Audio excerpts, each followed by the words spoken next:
La Gaitana Podcast. Voces del periodismo independiente. Soy Felipe Gali desde Buenos Aires. Y yo, Luis Fernando Pacheco desde Bogotá.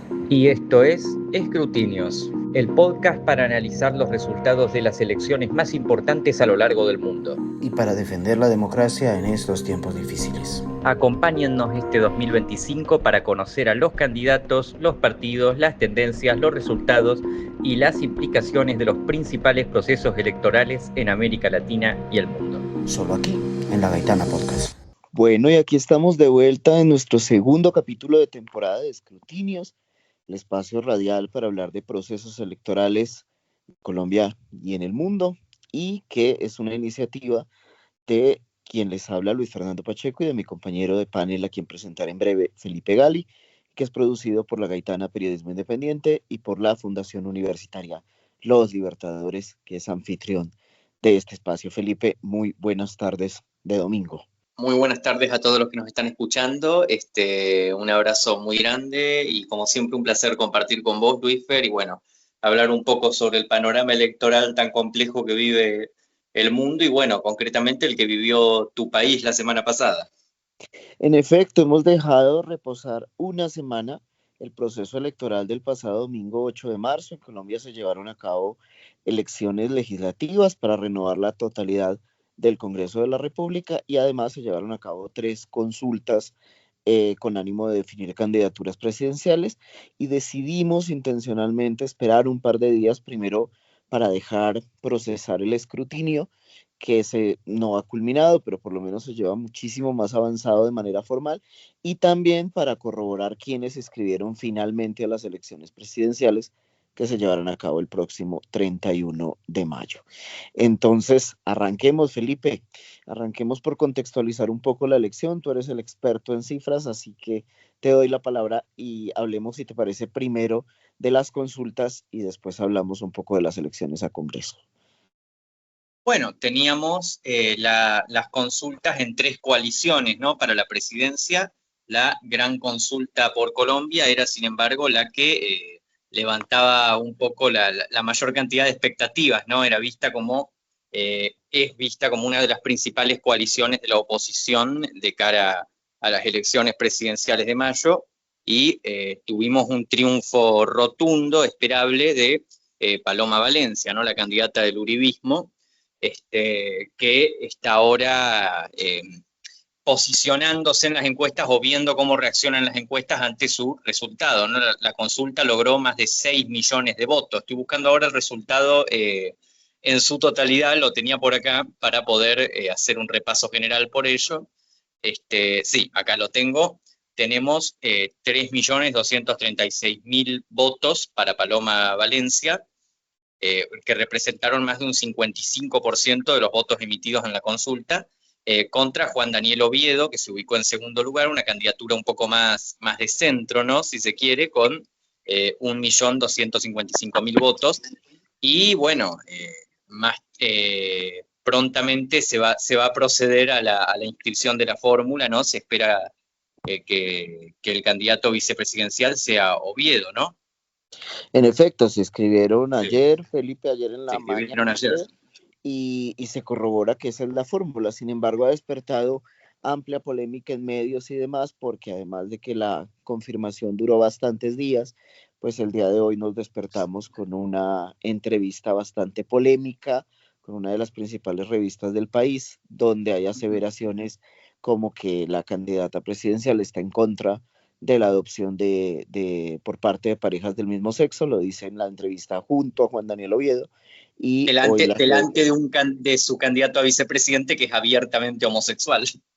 Exactamente. Entonces creo que vamos a tener 2 meses y medio de profundas contradicciones en esa candidatura, más allá de que la intención del uribismo sin duda alguna es conquistar el voto de centro, que viene perdiéndose entre 2 candidaturas que caen, la de Sergio Fajardo y la candidatura de la exalcaldesa de Bogotá, Claudia López, que tampoco obtuvo un significativo número de votos, creo que rondó los 500. Sí, esa era otra de las consultas que era esperable, ¿no? La de la consulta de las soluciones, donde Claudia López esperaba recolectar una amplia cantidad de votos, y más que nada aunque no estaba en la boleta, se sabe que su oponente era Fajardo, ¿no? Obtuvo casi 600.000 votos, pero no es la votación que se esperaba. Y finalmente, también me gustaría conocer, sobre todo como actor relativamente externo, tu opinión sobre la tercera. Irónicamente, a mí no me llamaba tanto la atención, creo que era una consulta de relleno, pero en medios de comunicación sí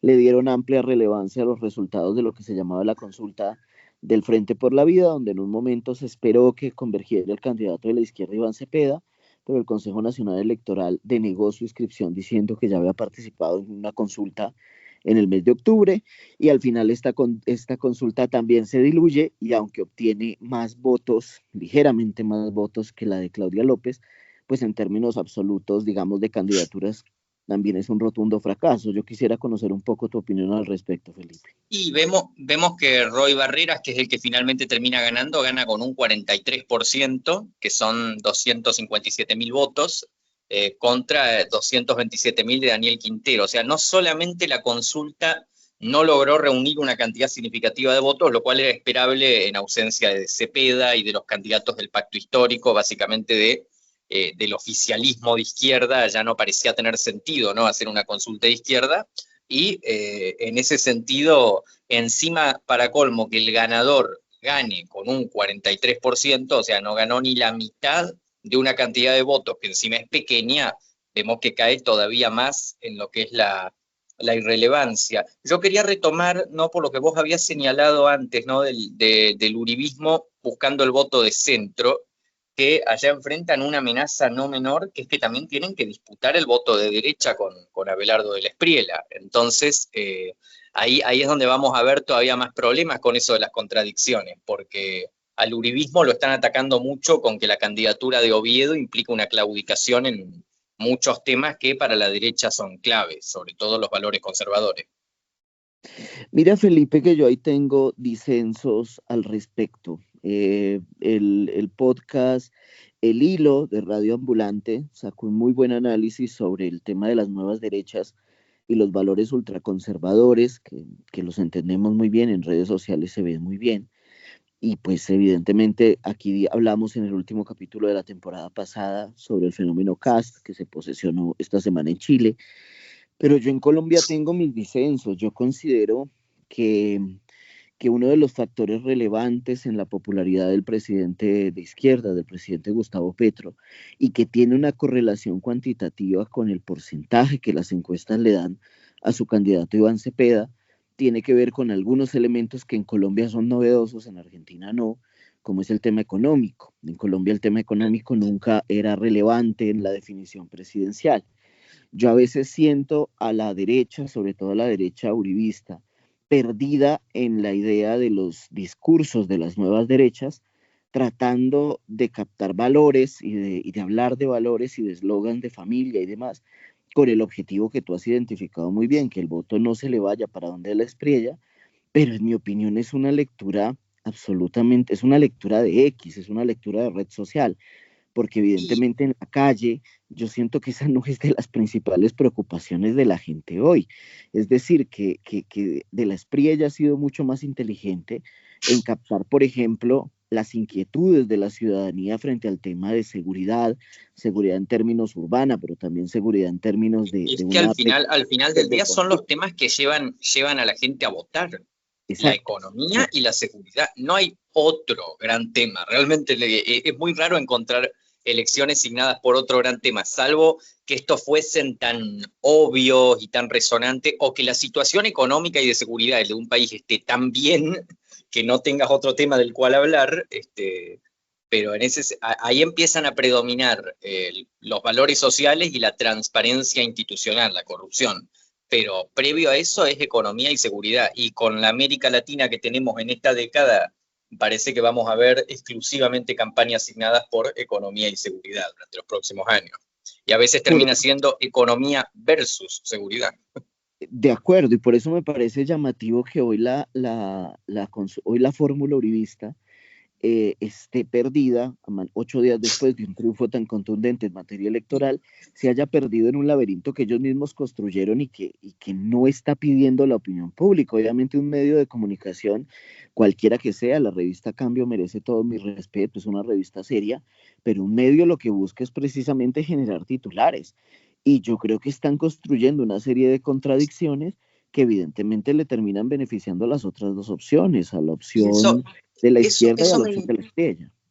Eso me lleva a preguntar, ¿no? Si tenemos en cuenta el panorama del uribismo en lo que han sido, bueno, los últimos 20 años. Hablamos de un movimiento de derecha populista que surgió a principios de la década de 2000 y que en cierto sentido superó, reconfiguró una élite, porque no es un movimiento, no era un movimiento anti-establishment, pero superó la lógica bipartidista anterior. Y sin embargo ahora está cayendo en las mismas lógicas que le permitieron antes superar ese momento, ¿no? Y yo creo que eso es algo que le está ocurriendo a movimientos surgidos a principios de los 2000, que no son solo el uribismo, sino que son movimientos también lo que fueron los movimientos de la izquierda, de la marea rosa, porque al uribismo a veces, hasta cierto punto y en ciertas lógicas, con muchos límites, porque es distinto, se lo puede analizar en esa lógica porque es un movimiento que tuvo una génesis, yo te diría que hasta similar, pero que también es un movimiento de lo que es hoy por hoy un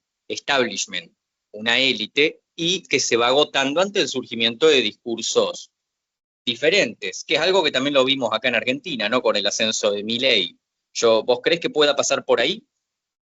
Yo creo que sí, pero hay algo que me llama la atención y es eh, por dónde pasar a una fase 2.0. Es decir, yo he creído que el uribismo está buscando hace mucho tiempo una fase post-uribista, evidentemente una fase post-uribista dentro de sus entrañas, es decir, una renovación interna, pero esto no ha sido posible, entre otras cosas, porque la figura relevante sigue siendo el expresidente Álvaro Uribe Vélez.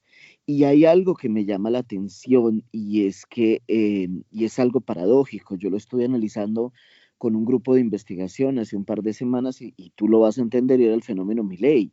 Milei es una especie, como muchos showman, de nuevas derechas llamativas, escandalosas, de conciertos, de recitales, de símbolos, de apologías, el león, etcétera. Pero más allá de eso, el fenómeno Milei era el fenómeno de un economista un poco sui generis que iba a programas de televisión y castigaba muy duro al gobierno por lo que era su principal falla, que era la economía. Aquí en el caso colombiano, digamos que la figura outsider, que es de la Espriella, tiene todo el elemento uno, es decir, se apoda a sí mismo el tigre, hay todo un espectáculo, pólvora, grandes manifestaciones, conciertos, un aire de concierto, de festival en sus eventos, pero carece del elemento dos con el que Milei llegó a donde llegó, que es el de un hombre que tiene las capacidades para desarmar el modelo de gobierno y convertirse rápido como una opción.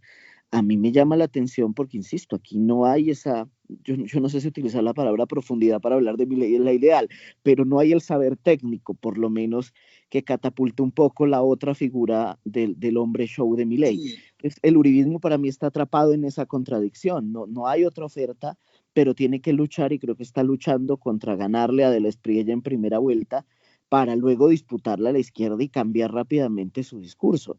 Y yo no sé hasta dónde esto les vaya a funcionar, Felipe.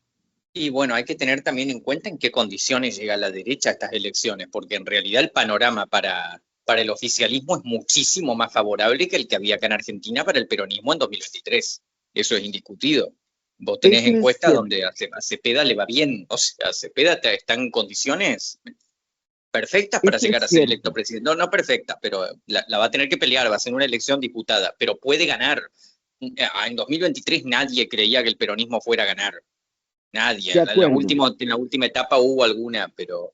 Y en el De sentido de hecho, Milei apeló a una demanda concreta que no sé, bueno, en Colombia sí, ponele que está presente el reclamo económico, pero no es vista como el problema emblema, ¿no? El problema insoluble, que es lo que afecta a una democracia que se encuentra en crisis, a un país que está, no es el corazón de la crisis. El corazón de la crisis en Colombia siempre ha sido la seguridad por los grupos irregulares. de acuerdo, aunque creo que lo que ha ocurrido en la última semana y media, 2 semanas, es que hay una disputa por el voto urbano. Yo interpreto que esto se debe a dos fenómenos.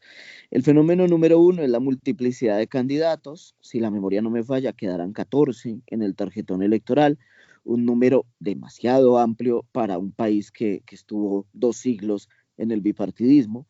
Y la segunda es que hay una identificación de los actores políticos de derecha de que allí está el voto que se tienen que disputar, que ahí está la disputa.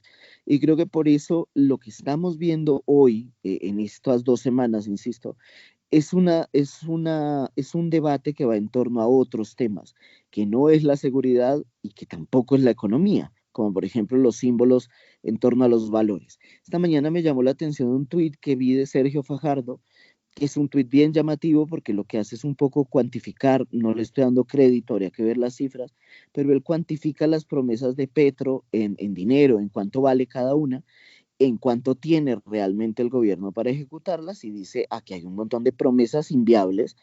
Esta es una de las grandes críticas al modelo, que es decir, la economía del país, la macroeconomía marcha medianamente bien, pero la economía del Estado como aparato productivo marcha muy mal porque estás trabajando al debe, un poco el preludio de lo que ocurriría cíclicamente en Argentina, pero especialmente en la crisis de 2001.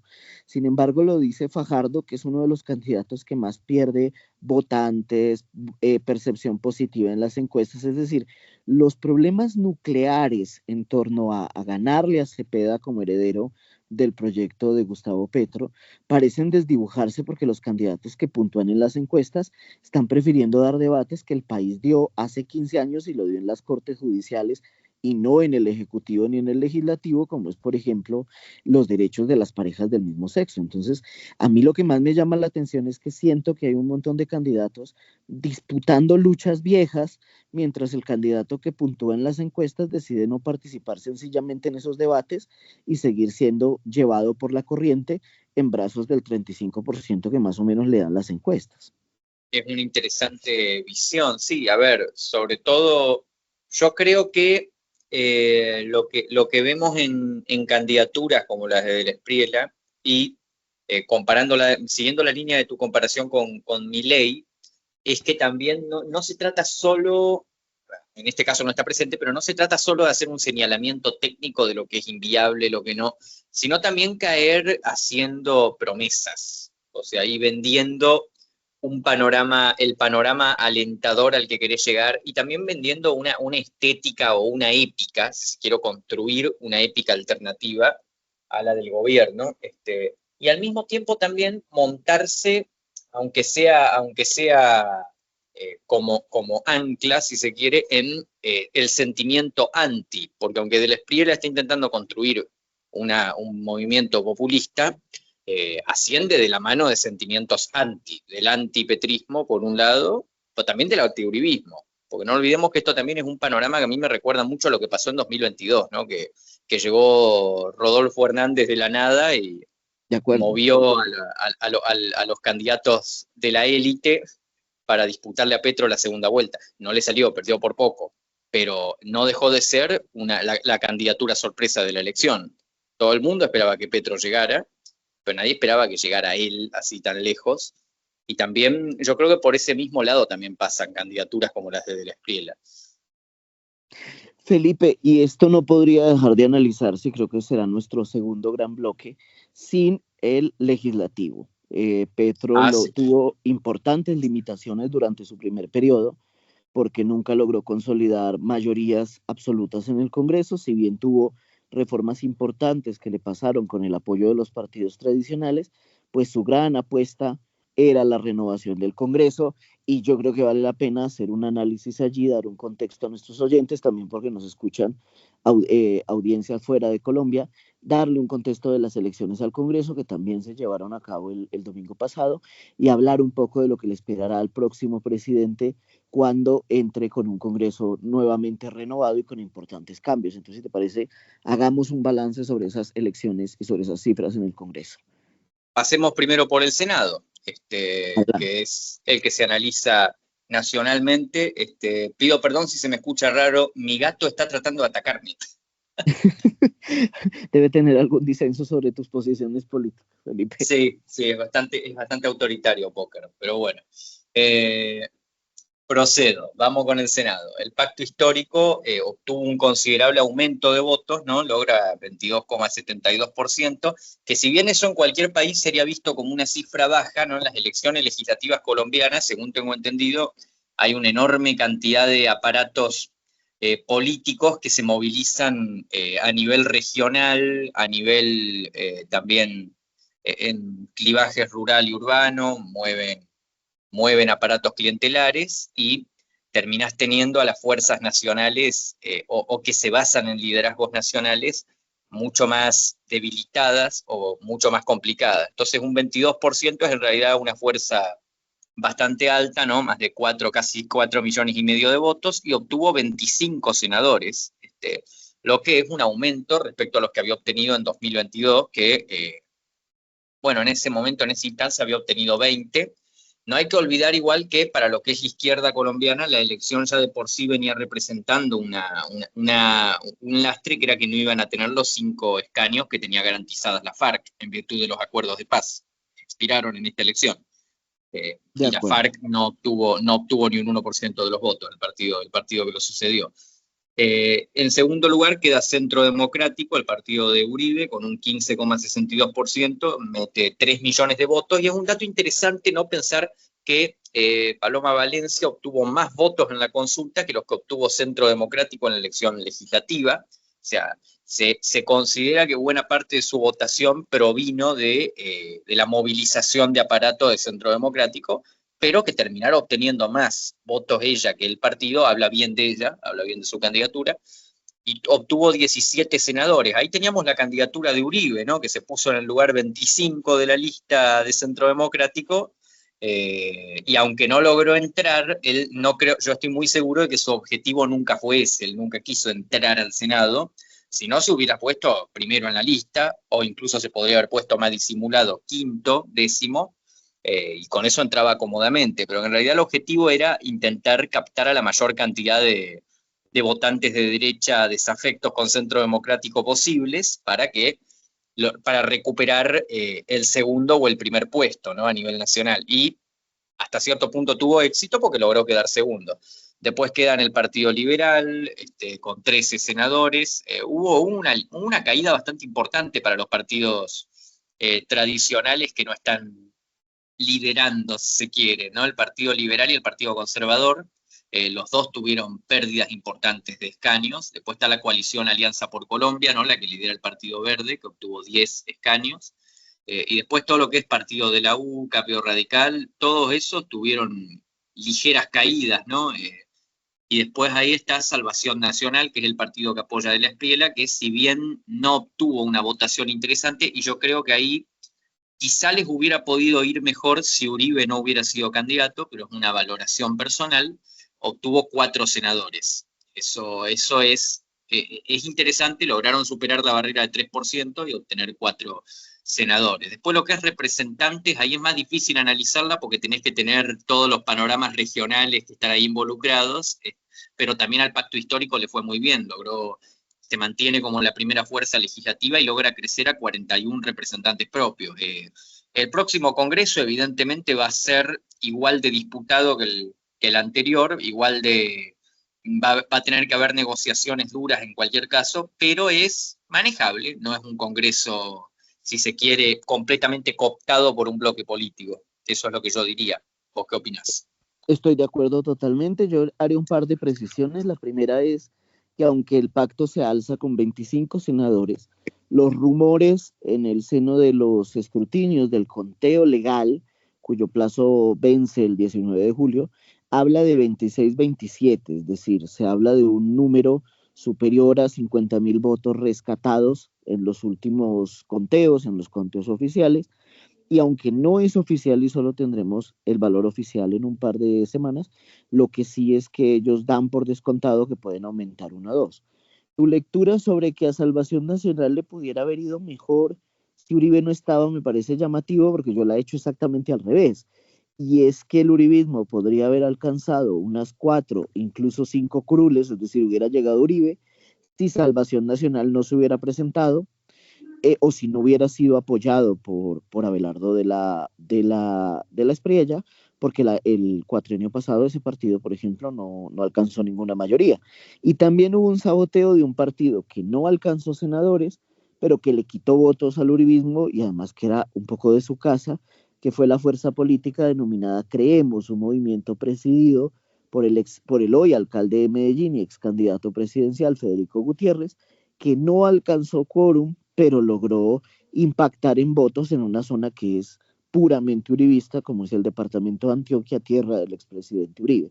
Me llama la atención tu lectura, nunca la había visto así, yo la he visto al revés, y es, hombre, si no se le hubieran presentado estos dos, Uribe casi que hubiera podido empatarle en fuerza legislativa, por lo menos en Senado, al pacto histórico, pero creo que ha habido una mala lectura y creo que la fragmentación que hablábamos en el primer bloque del programa, hablando de las presidenciales, está dándose también en legislativas y esto ha favorecido a la izquierda que con muchos altibajos logró la pretensión de que se le avalara la fusión en un gran movimiento, en un gran partido, en el denominado pacto histórico que hoy agrupa casi que a la totalidad de fuerzas de la izquierda. En todo lo demás, converjo con el análisis casi que de manera plena y una de las grandes incógnitas que hay en este momento, porque va a tener juego de cara a las presidenciales, es el comportamiento de las regiones de la costa Caribe. Es importante aclarar, hubo un expresidente de la República, Alfonso López Miquelsen, que decía que las elecciones a la presidencia se ganaban en la costa. La costa fue un bastión de los partidos tradicionales, especialmente del partido del ex vicepresidente de la República, Germán Vargas Lleras, Cambio Radical, y allí había una especie de gran feudo electoral en torno a una familia descendientes de migrantes sirio-libaneses, la familia Char, que dominaba un poco la escena electoral de la región Caribe. Salen muy golpeados de las legislativas y a quienes analizamos cifras nos llama la atención cómo se van a comportar. Es importante señalar que Petro logró triunfos en las dos costas, en la costa Caribe, que tiene una densidad demográfica mucho más alta, y en la costa Pacífico, donde de hecho las encuestas le generan un soporte, es decir, buena parte de sus votantes siguen creyendo en el proyecto. En la costa Caribe los números no son tan halagüeños, pero eso tampoco significa que los vaya a lograr automáticamente ni de la Espriella ni Paloma. Yo creo que veremos un desplazamiento de la campaña presidencial a estas regiones donde al pacto le va más o menos bien y donde los partidos tradicionales pierden una fuga importante de votos que tenían anteriormente. Yo te hago una pregunta que puede ser un poco espinosa en ese sentido. ¿Hasta qué punto la renovada aparición del petrismo en varias de esas regiones y la decadencia de los partidos tradicionales no pueda deberse también al elemento de la nivelación de fuerzas que pueda producir el hecho de que el pacto histórico hoy es gobierno nacional y por tanto quizá acceda a ciertos recursos que hoy que siempre tuvieron los partidos tradicionales y que antes el petrismo no tenía? Totalmente, Felipe, totalmente. De hecho, una de las grandes críticas esta semana, me parece que es hilar muy fino porque no lo podemos probar, pero una de las grandes críticas de los medios esta semana es que el gobierno pretende hacer una redistribución de ingresos por varios millones de dólares, aprovechando una declaración de estado de emergencia para que nos hagamos en lenguaje argentino, una especie de DNUs autorizados en el marco de una situación de emergencia que le permitirán fluctuar importantes recursos en esta zona. Y también se debe a que hay varones electorales que tuvieron origen en los partidos tradicionales y que se desplazaron hoy al pacto histórico. En el pacto histórico hay figuras nuevas, interesantes, que no vienen de la política tradicional, que son llamativas, que hay una mayor representatividad étnica y sociopolítica del país, eso es cierto, pero a veces olvidan decir que también hay varones electorales dentro de esas fuerzas, como por ejemplo, por mencionar algunos, el senador Pedro Flores, que fue una de las principales votaciones del pacto en las consultas previas del mes de octubre y que es un varón electoral de la zona Caribe. Tampoco olvidemos, por ejemplo, que de allí proviene el actual ministro del Interior, el cuestionado Armando Benedetti. Entonces, a mí tu hipótesis no me parece para nada descabellada, solo que le sumaría que además de ello, no solo se han desplazado recursos que hoy están en cabeza del gobierno, sino que allí hoy en el petrismo hay señores varones electorales que alguna vez estuvieron en los partidos tradicionales y que hoy parecen ser reivindicaciones de Engels, y la opinión pública se los cree, que esto me parece absurdo. Entonces Sí, creo que ese fenómeno lo explica. en ese sentido creo que podríamos ir también, ¿no? Porque vos habíamos hablado sobre el resultado del uribismo, cómo le podría haber ido, y según lo que me comentaron, más allá de la candidatura del propio Uribe, la lista de Centro Democrático trajo bastantes caras nuevas, ¿no? Fue bastante más rejuvenecida, y hubo incluso algunos choques internos, y lo sigue habiendo, con ciertos sectores de la jerarquía de Centro Democrático. ¿Es eso posible? ¿Ha sido así? Totalmente, Felipe. Y hay una prueba fidedigna de la cual podemos hablar y es el fenómeno de Daniel Briceño. Daniel Briceño es un muchacho de clase media, media baja, él mismo lo dice así, que se ha ganado una serie de carisma en redes sociales porque su trabajo en el Consejo de Bogotá, en el Cabildo de la Ciudad de Bogotá, fue un poco denunciar desde ese puesto la corrupción del gobierno, del gobierno Petro, utilizando plataformas de control estatal para denunciarlo. Este hombre se iba a lanzar al Senado de la República por el Centro Democrático, por el partido de Uribe, al cual pertenece, y lo que se rumora es que allí hubo figuras predominantes del partido, senadores de vieja data, cercanos al expresidente, que bloquearon ese ascenso. Era como decir, ¿cómo pasas de estar en el Consejo de Bogotá, donde llevas medio periodo, porque ni siquiera lo terminaste, y vas a entrar al Senado? Entonces lo mandan a la Cámara. Finalmente aquí se rumoró que iba para el Senado, y al final encabezó la lista a la Cámara de Representantes. Briceño logra la mayor votación de un congresista, si la memoria no me falla, en los últimos aproximadamente 12 años, con un fenómeno que superó los 300,000 votos. Aquí viene una paradoja, y es que si a Briceño le hubiesen permitido competir en Senado y no lo hubieran desplazado a Cámara de Representantes, hubiese arrastrado aproximadamente 2 o 3 senadores más él solo. Es decir, que donde le hubieran permitido lanzarse a Senado, probablemente hubieran llegado a los 23 por lo menos. Esto obviamente... ¿Y quién te dice si con una patadita más no entraba Uribe? Exacto, pero decidieron mandarlo a Cámara. Es cierto que en Cámara le fue tan bien, pues que él solo arrastra a 3 representantes más. El uribismo se quedó con la mitad de la Cámara de Representantes en Bogotá con semejante votación, pero aquí hay una pugna de poderes y una idea que generó el uribismo, que es que las listas cerradas en las cuales se matriculan tanto el Pacto Histórico como el Centro Democrático, que las listas cerradas traen una especie de lema no escrito, de eslogan no escrito, de que debes hacer fila, de que no van a permitir que se cuelen personas. Es decir, que debes mostrar un grado de compromiso con el uribismo y que tienes que hacer escala y no te van a permitir pasar de una corporación muy bajita al Senado de la República. Esta idea de precisamente fidelidad les va a jugar en contra.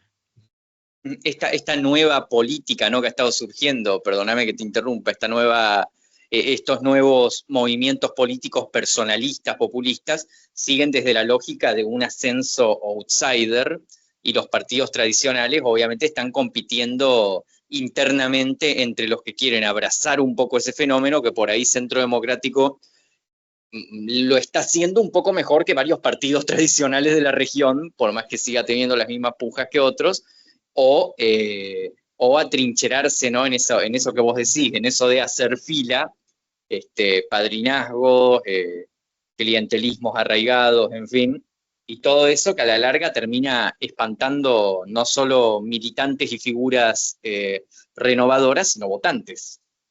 De acuerdo, y yo cerraría, Felipe, contando otro fenómeno que está llamando mucho la atención en el análisis de la región, y es el ascenso de creadores de contenido. Este año tuvimos un récord en postulaciones, pero el patrón es que lograron éxito aquellos que venían de crear contenido en materia política. Fue un fenómeno rarísimo el de un ciudadano que se lanzó a redes disfrazado de elefante y denunciaba obras de corrupción y alcanzó una cifra que superó los 100,000 votos y entró al Senado de la República. Los partidos tradicionales ensayaron el mismo fenómeno, pero con personas que venían de la creación de contenido desde el humor, desde algo que no era crítica política. Y a estos no les fue tan bien. O sea, tuvimos una serie de creadores de contenidos o influencers, como queramos llamarlos, que tuvieron un fracaso estruendoso y que se esperaba que lograron replicar likes en votos. Pues parece que no es así, es decir, si tenemos creadores de contenido, el fenómeno briseño, el fenómeno del elefante blanco, pero son fenómenos que vienen, incluso en el pacto hay varios, por ejemplo, Wally Opina, que era una especie de noticiero de humor crítico político, o una chica que venía de hacer crítica en redes sociales que se apodaba Lalis y que lograron excelentes votaciones y entraron al Congreso, pero no cualquiera, es decir, creo que también aquí hay una lección y es no leer necesariamente los likes en votos automáticos porque no nos mostró la elección que se estuviera comportando así. No, interesante lo que señalás de los influencers, ¿no? Las figuras del mundo outsider, y que ya se va restringiendo cada vez más a lo digital, como señalás, porque antes era visto como increíble que se postulara, qué sé yo, un deportista o un periodista. Pero hoy por hoy un influencer, y sobre todo un influencer que habla de política, lo que a la larga termina siendo una forma de militancia política, solo que muy sui generis, si se quiere, terminan cobrando otra legitimidad. Y digo, y eso lo vemos, por ejemplo, en el fracaso de candidaturas que también pretenden ser outsiders, pero que también vienen de un mundo tradicional dentro de lo que es la sociedad civil. Por ejemplo, Vicky Dávila, ¿no? Que era periodista. De acuerdo. Que bueno, aquí hay tanto de largo como de ancho. Yo creo que ya con 8 días después de las elecciones, hay gente que dice, pues después de una campaña tan mala conceptualmente hablando, y con una campaña en soledad, recordemos que probablemente Vicky era la única outsider que era que no tenía nada más, no tenía listas, no, era ella sola, no presentó listas al Congreso, nada, pues hoy medirla en votos, uno dice, hombre, tan mal no le fue, si esta mujer se fuera al Senado y mantuviera un poco su actividad en redes, pues al Senado llegas. Lo que pasa es que hubo mucha burla en torno a una candidatura donde no habían propuestas, donde habían solo discursos vacíos, donde no te ofrecía nada, y además hubo una competencia en redes, en Facebook, por ejemplo, a que los Me Divierte de las publicaciones de ella superaran el número de votos que iba a obtener el 8 de marzo. E insisto, yo creo que fue una candidatura pésima que ya hoy visto una semana después de las elecciones dices, hombre, pues no le fue tan mal en términos absolutos, es decir... Deberían hacer estudios de marketing basados en esas candidaturas, ¿no? Agarrar una y decir, esto falló por esto, porque se suelen hacer basados en campañas exitosas, así que estaría bueno. De acuerdo. Pues Felipe, ha sido un gusto, pero no nos estamos despidiendo porque vamos a aprovechar un segundo bloque mucho más corto para irnos al otro lado del mundo. No queríamos dejar pasar las elecciones que se llevaron a cabo, si la memoria no me falla, el 5 de marzo en Nepal, y que eran muy llamativas por motivos que Felipe nos va a contar. Entonces vamos a hacer una pausa, como es costumbre, y al volver vamos a hacer un breve barrido sobre los resultados en Nepal. No se vayan. La Gaitana, capaz de organizar a miles de indígenas yanaconas para combatir la avanzada española en los territorios del hoy denominado sur colombiano, se constituye un símbolo femenino de la resistencia indígena. Afirma la tradición que la cacica gaitana vengó la muerte de su hijo Timanco, pese a la superioridad del enemigo, y se enfrentó al colonizador español don Pedro de Añasco. La historia, que se basa en unos breves versos de Juan de Castellanos, constituye un ejemplo de una narrativa que contrasta con la manera como se es percibido al huilense y, en particular, como es asumida la mujer, a quien el machismo y el patriarcado le han negado su lugar en la historia. La gaitana denota tenacidad, organización, altruismo, lucha por las causas nobles. En una frase, evoca la posibilidad de cambio. En este proyecto periodístico creemos como equipo humano y desde aquí no solo evocamos, convocamos a ese cambio. Y aquí estamos de vuelta en Escrutinios, el podcast para analizar la realidad electoral, producido de la mano entre La Gaitana Periodismo Independiente y el programa de Ciencia Política y Gobierno de la Fundación Universitaria Los Libertadores. Y aquí sí vuelvo yo a mi rol otra vez de de moderador de este espacio y de alumno que aprende mucho, porque Nepal no es de esos destinos que yo estudio especialmente en materia política, así que yo arrancaría por preguntarte, que fue algo que charlamos en enero cuando hicimos nuestra programación del año, ¿por qué era importante ponerle atención a Nepal, Felipe? Bueno, eso también habría que consultarlo con los usuarios en redes sociales que hicieron viral a Nepal el año pasado. No nos olvidemos que en el pasado septiembre en Nepal hubo un estallido social generalizado que recorrió el mundo, con imágenes de edificios institucionales ardiendo, el ministro de Economía corriendo medio desnudo por un río. Creo que hasta hubo familiares de figuras de las grandes esferas políticas nepalíes muertas o gravemente heridas. Y bueno, y finalmente el primer ministro huyendo en helicóptero, y la juramentación de un gobierno interino presidido por una jueza del Tribunal Supremo elegida mediante una encuesta de Discord por los propios manifestantes. O sea, un fenómeno que recibió el nombre de Revolución de la Generación Z, que recorrió varios países y que tuvo la replicación en varios países de Asia, y en algunos también hubo éxito en remover al gobierno, como en Madagascar. Y ahora mismo lo que se hizo fue la convocatoria de elecciones parlamentarias anticipadas para escoger un nuevo gobierno que va a intentar ver si puede cumplir la gran cantidad de reclamos que esta juventud airada reclamó en las calles el pasado, hace tan solo 6, 7 meses. ¿Y qué se estaba eligiendo y sobre todo qué ocurrió? ¿Cuáles fueron los resultados, Felipe? Bueno, teníamos 275 escaños en la Cámara de Representantes. Nepal es una república parlamentaria. Nepal es un país muy pequeño, de mayoría hindú, que por muchos años por siglos, fue una monarquía absoluta. Después vino una guerra civil que derrocó esa monarquía y estableció la actual república hace no demasiado tiempo. Fue en 2008 lo que te estoy diciendo. Imagínate que es una república joven, y tenía un sistema de partidos, ¿no?, dominado por tres fuerzas principales.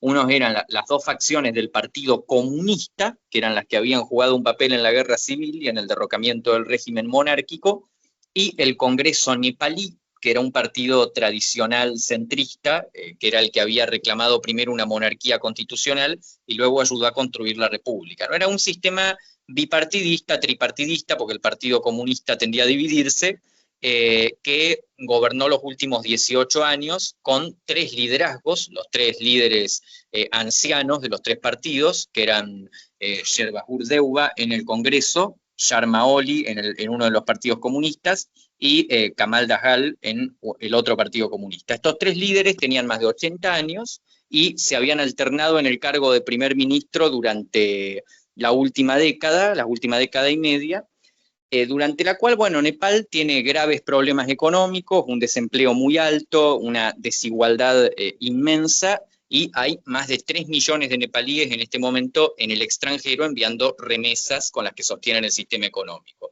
¿Qué ocurre? Llega la pandemia, y todo eso se vuelve todavía más asfixiante, se generalizan las redes sociales poco a poco, y en ellas los nepalíes ven rutinariamente a hijos de la élite, de estos que reciben el nombre local de Nepo Babies, ahí, viviendo vidas de lujo, estudiando en internados privados, viajando a Dubái, teniendo grandes casas, mientras el nepalí promedio, reitero, tiene un familiar en el extranjero, algunos trabajando como esclavos en estados del Golfo, que de facto se sabe que son esclavos, para mantener a su familia, y eso es lo que detonó principalmente el estallido. Ahora bien, la élite llega a estas elecciones con su legitimidad por el piso, como te podrás imaginar, tanto el Congreso como las dos facciones.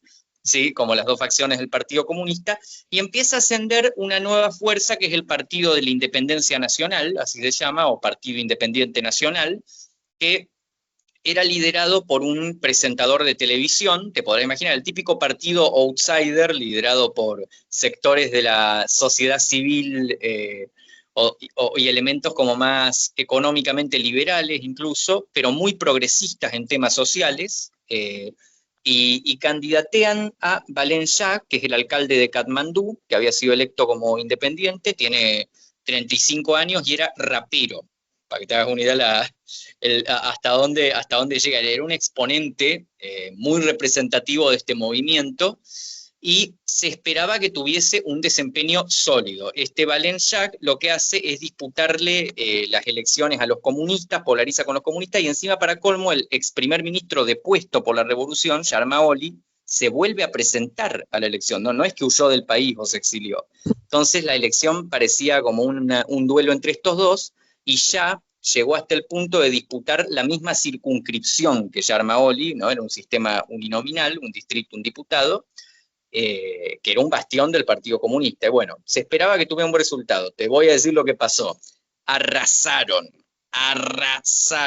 los outsiders. Este partido nuevo, que ya había disputado las anteriores elecciones con un 10%, gana casi un 50% de los votos y se lleva una mayoría absoluta de 2/3, 182 de los 275 escaños. En segundo lugar queda el Congreso con 38, en tercer lugar la facción de Yarma-Oli del Partido Comunista con 25, y con 17 escaños queda la otra facción de los comunistas.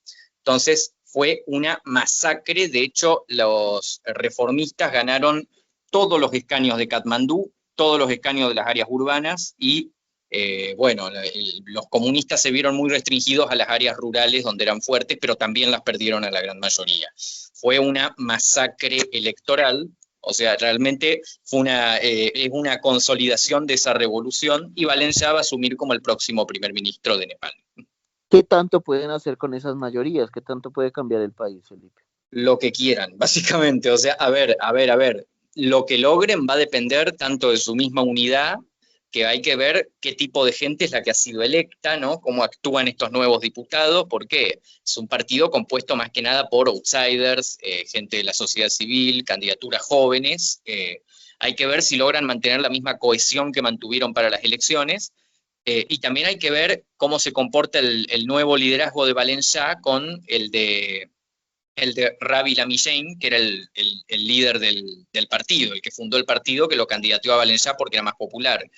Pero por lo demás han obtenido el poder de cambiar la constitución, si quieren, y tienen una agenda política bastante amplia. Promueven la liberalización económica, construir una comisión que investigue los escándalos de corrupción de los últimos 30 años. Hay que ver cómo se comporta, si no deciden aplicarla para realizar persecuciones a gran escala. Hay que ver, eso también es algo. No tenemos idea de quiénes han ganado. Eso es algo también qué es lo que van a hacer los que han ganado.